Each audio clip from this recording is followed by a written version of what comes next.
Welcome to the Banker Lamp. Please enjoy the video. You start by making the laptop safe and accessible. Power it off, unplug it, and remove the battery if the model allows. This prevents short circuits. Next, ground yourself with an ESD strap. Static can damage components.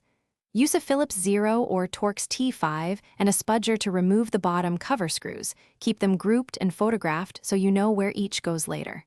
Once done, lift the base carefully. Some clips still hold it, so you don't snap plastic tabs. You now access the keyboard assembly and focus on connectors.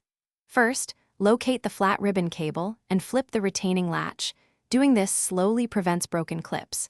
Then remove any screws securing the keyboard to the chassis, sometimes hidden under rubber feet or the bezel, so check carefully.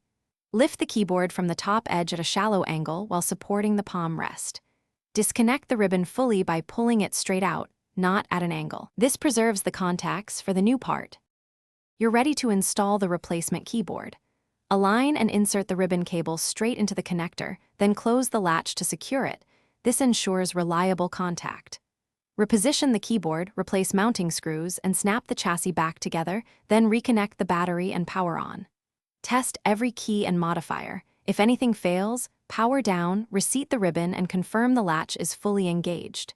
If issues persist, update keyboard drivers or BIOS.